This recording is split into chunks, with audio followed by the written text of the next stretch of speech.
Welcome back, my fellow agents. It is I, your agent of animated awesome. Not quite yet, but we're getting close. Today, as you may have guessed, we're going to be talking about a Scooby Doo movie, of all things. In the past, I was very salty about one Great Dane and his four meddling friends, but gotten past that, thanks most part to the amazing Mystery Incorporated series. Thank you again, Shonikin.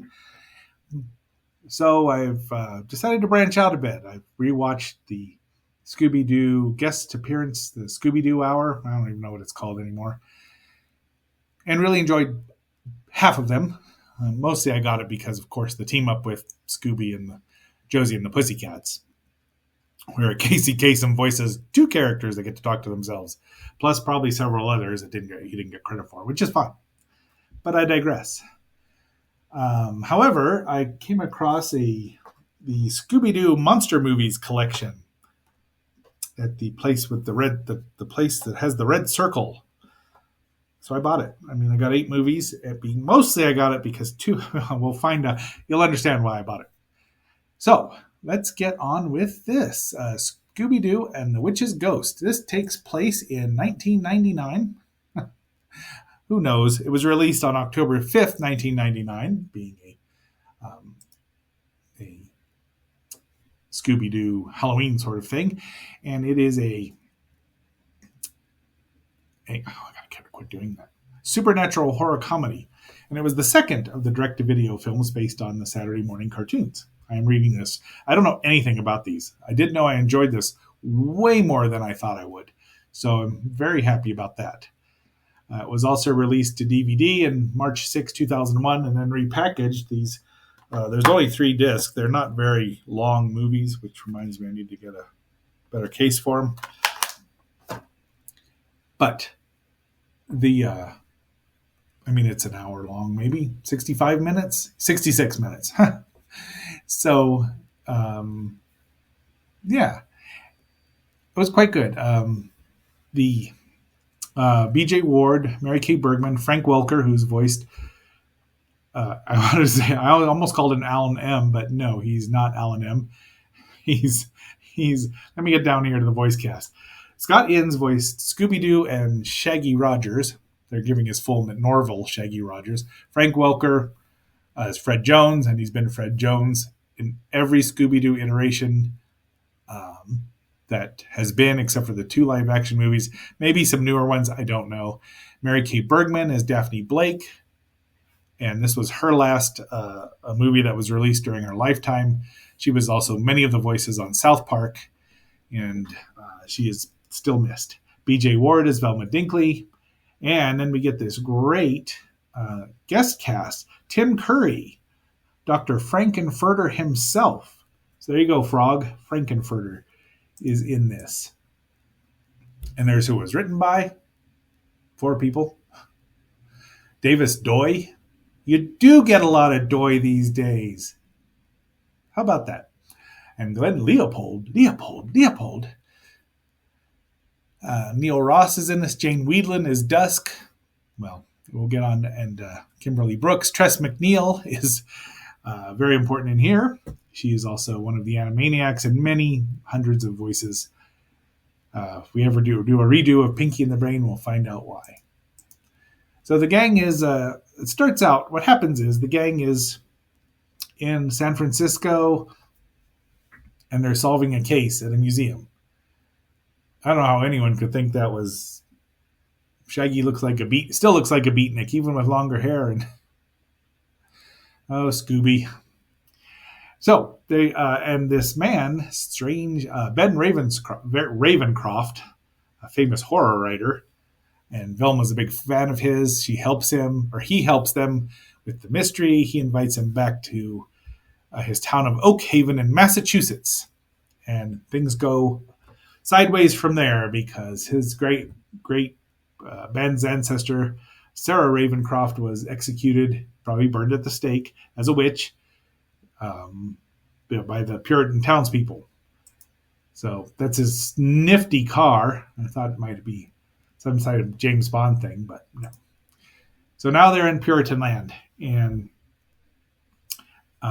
right away, they're starting to look about because Ben says Sarah was a Wiccan and not evil.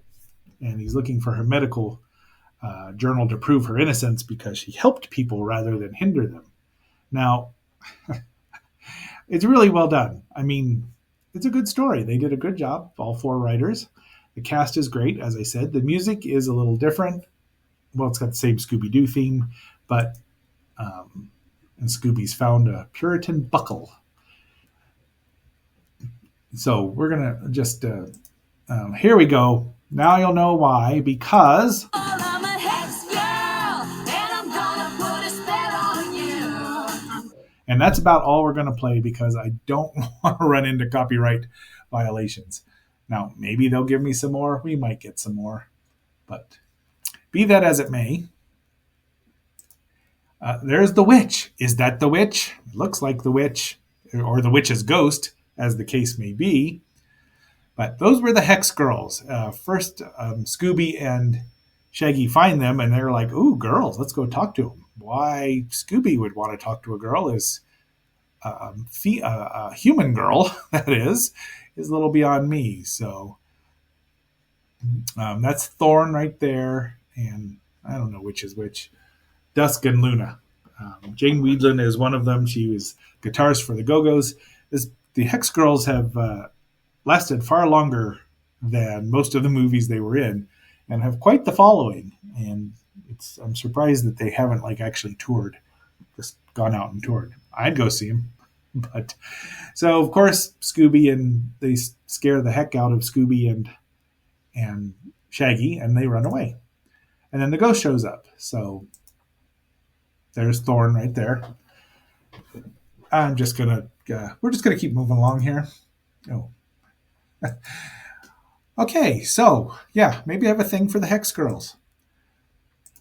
All right, so the gang meets the girls and they find out they're not really ghosts or witches. Actually, they think they are, but they figure it out. This is at the beginning, the dawn of their career. See what I did there? They've got fangs, and they're just about to get a record deal. So later on, I think that they become more famous, and definitely by Mystery Incorporated, they're probably a lot more famous.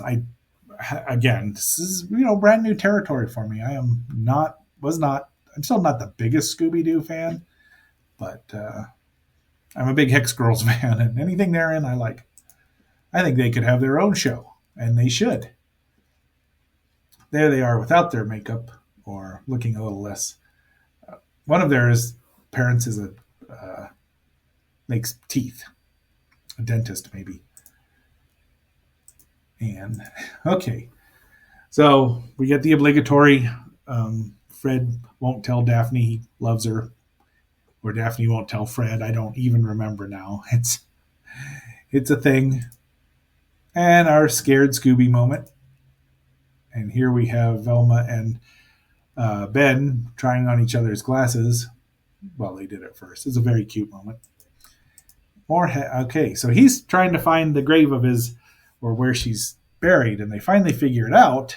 And she's not under one tree, under the hanging tree. She's under a different tree. So, and then there's your obligatory Scooby snacks. They get the book. Now it doesn't quite look like the Necronomicon or the Darkhold or I don't know what's DC's version, the Book of Spells, but it's just as bad. Although it's not apparently. Well, it's just as bad. And then we see Ravencroft's true colors come out. He wants the book for power. Mwahaha. He what? Yeah, none of them saw this. I didn't see it coming, as Tim Curry's so good. All right. Yes, now he's explaining what's really going to happen. Okay, the spells. So I was not used to, I knew that the gang had taken on ghosts, actual ghosts and various monsters and things, but I've never seen one of these before. I'd kind of like to get the 13 Ghosts collection. They have the movie in here, don't they? Curse of the 13th Ghost that wraps up everything. But I'd kind of like to see the actual series now, especially because, it's got Vincent Price in it. And while Maurice LaMarche does an incredible imitation in Mystery Incorporated, there's only one Vincent Price. So real magic, that's new to me. And the characters are drawn far more, I want to say more realistically. They're not, there's other versions where they're goofy. Of course, they have the obligatory kid versions, and I've no interest in that. I've no interest in Scrappy Dumb. I really have no interest in Scrappy Dumb. Wait, Scrappy Doo. I don't know. I didn't care.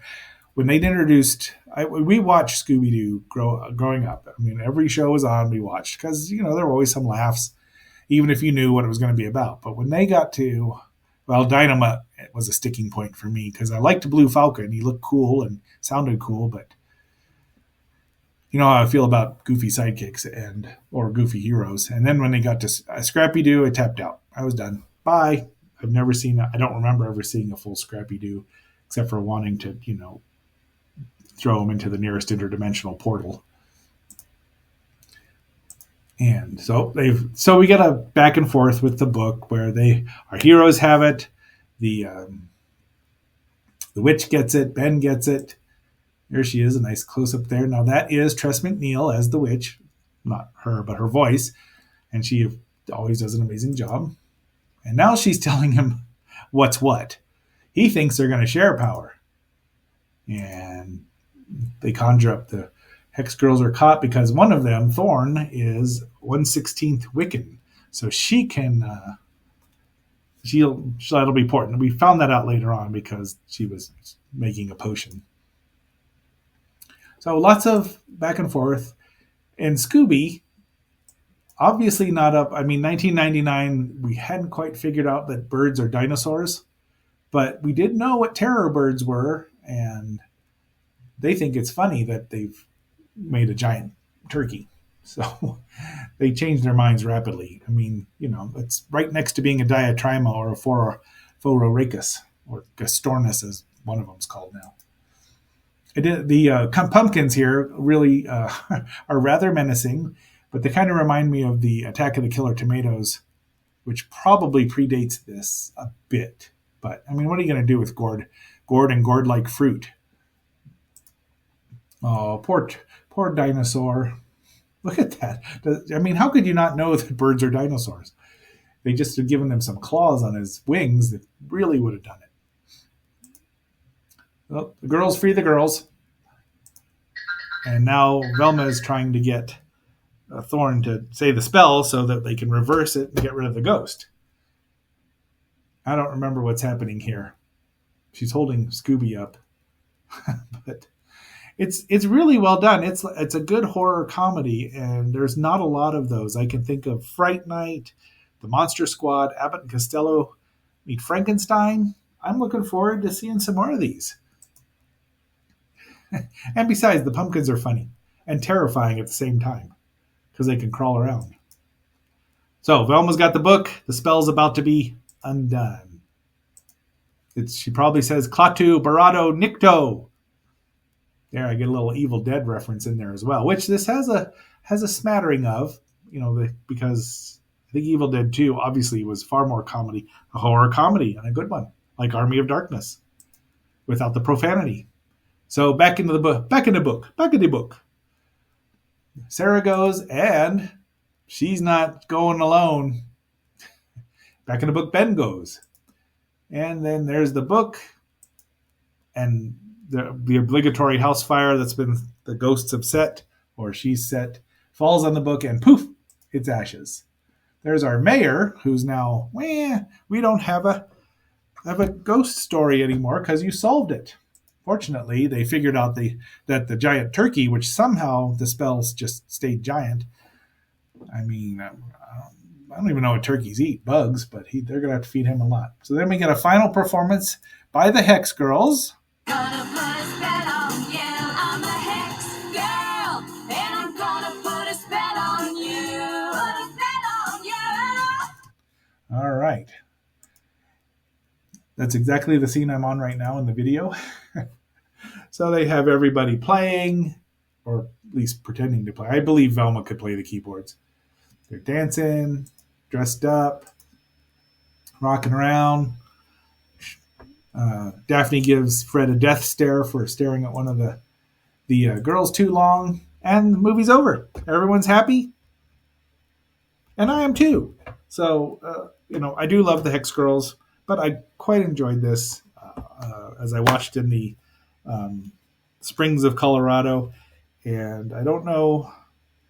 I mean, there's 7 more movies here. I don't know. I may look into seeing the Scooby Doo and the 13 Ghosts, seeing if that's still available legitimately, and we'll go from there. I'm not going to. If that's the final one, then I have to see the first 13 or however many episodes.